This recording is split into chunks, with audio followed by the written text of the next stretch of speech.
This is a recording from a course called How to Not Be Wrong. There's a free preview available. Okay, I want to talk about what happens when you hit people with facts. You know, you see it online all the time.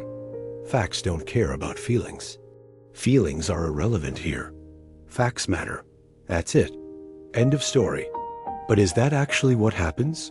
Do facts just obliterate feelings? Well, it turns out that the story is a little more complicated than that. In fact, some of you may already be feeling angry right now listening to me say that. Let's try to understand why. Before we get going, if you're interested in exploring these ideas further, I am co-teaching a course with a professor. It's called How to Not Be Wrong, and it's about building up your critical thinking skills. Now, I am sure that some of you are already watching this, who think that you are pretty good at spotting logical fallacies and cognitive biases, and are prepared to unleash your snitch detectors on this video, on the course. And that's perfect, because we've built the course around precisely that kind of thinking. It's about testing ideas and evidence against each other. We have this amazing software that lets you comment with evidence and then highlights those comments so that everyone can see them. It's so cool. And then every week, we post a new lesson that builds on the discussions from the previous week with more evidence, more stories, more experts, more everything. Now, back to the show. Okay, so let's unpack the idea that facts don't care about feelings. Because it turns out that when we present people with facts that contradict their existing beliefs, their feelings don't always go away. In fact, they can actually get stronger. So what is going on here? Well, to answer that question, let's define a few terms. A mental prison is a prison of perception so seamlessly constructed that you then never even noticed its existence. This invisible confinement is composed of unexamined assumptions, inherited beliefs, and cultural programming. It shapes your thoughts, decisions, and emotions without you realizing it, forming the very medium through which all other beliefs are formed and evaluated. One of the most significant signs of mental imprisonment is strong emotional reactivity to contradictory information. When people are presented with facts that challenge their mental frameworks, they may experience a surge of anger, anxiety, or dismissiveness instead of rationally considering the new information. What's going on here?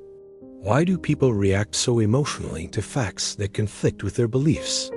Well, it turns out that there are several mechanisms that contribute to this phenomenon. First, there's unconscious belief protection.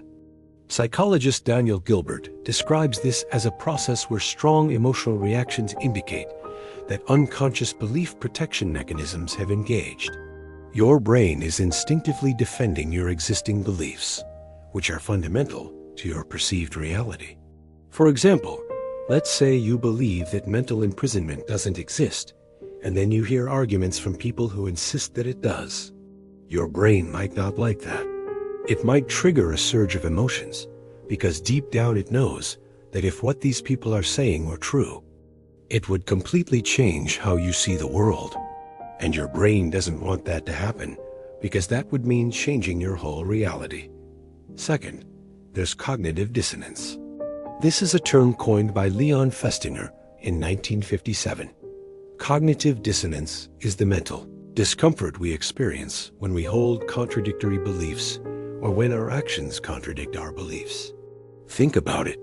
If you believe that mental imprisonment exists, but then you start experiencing things that suggest it might not, that creates cognitive dissonance. That inconsistency creates an uncomfortable state. To reduce that discomfort, we don't always update our beliefs in light of new evidence. Instead, we engage in motivated reasoning and rationalization. Maybe you think, okay, yeah, mental imprisonment exists, but only for people who are ignorant or biased. We find ways to maintain our existing worldview without changing it. Third, there's identity threat. Our beliefs are not just ideas floating around in our heads. They become part of our identity. So challenging our beliefs feels like an existential threat. Like, if my understanding of the world changes, who am I? What I believe is a core part of who I am. If that changes, I change. It's a bit like asking someone to abandon a part of themselves. And of course, people get emotionally attached to their beliefs. They don't want to give up those parts of themselves. This makes the wall of the mental prison more impenetrable. It's harder to break through when there's an emotional attachment. Contradictory information can sometimes even strengthen rather than weaken entrenched beliefs. Psychologists call this the backfire effect. It's as though people double down on their beliefs when confronted with disconfirming evidence. Fourth, there's intelligence. Ironically, intelligence does not immunize us against irrationality. In fact, the smarter we are, the better we are at rationalizing beliefs that serve our social and psychological needs, regardless of their factual accuracy. Highly intelligent people are good at constructing elaborate justifications for their beliefs. They can come up with very sophisticated ways to protect their worldviews even when faced with disconfirming evidence. So intelligence is not the solution to mental imprisonment. It doesn't make us immune to it. Fifth, there's existential terror. All these mechanisms culminate in an existential threat. Questioning these fundamental frameworks, our deepest held beliefs, can be emotionally devastating.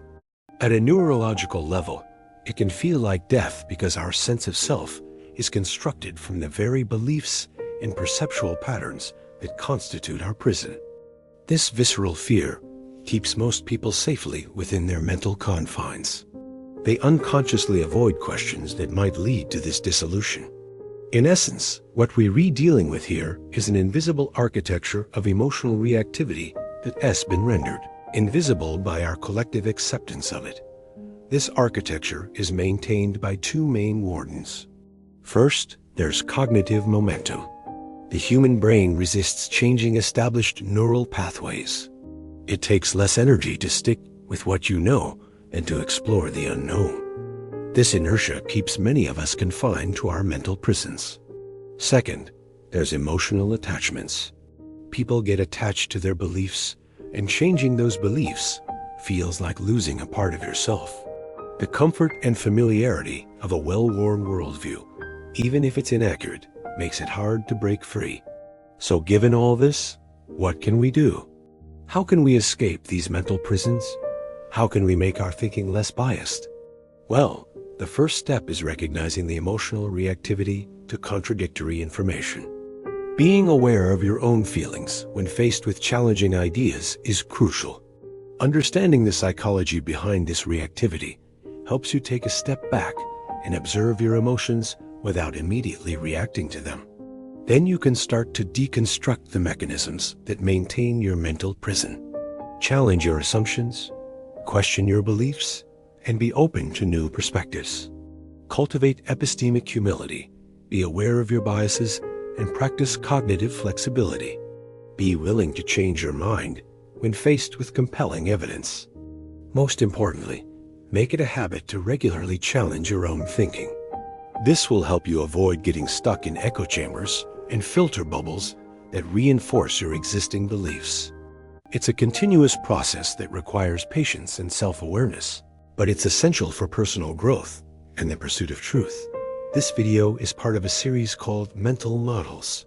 In these videos, we look at simple models and concepts that help you make sense of complex topics.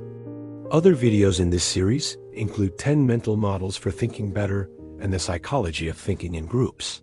Now, if you like this video, you'll love the free course I am co-teaching with a professor. It's called How to Not Be Wrong. The course is designed to help you think better about what you think. Every week we release a new lesson that you can watch for free, along with follow-up questions and a discussion forum where you can share your thoughts and connect with others taking the class. If you sign up now, you'll be able to watch the next lesson for free. It's a great way to test out Brilliant's learning model. It is also a fun way to hang out with other people who love learning as much as you do. You can check it out for free at Brilliant.org, not wrong, or by clicking the link below.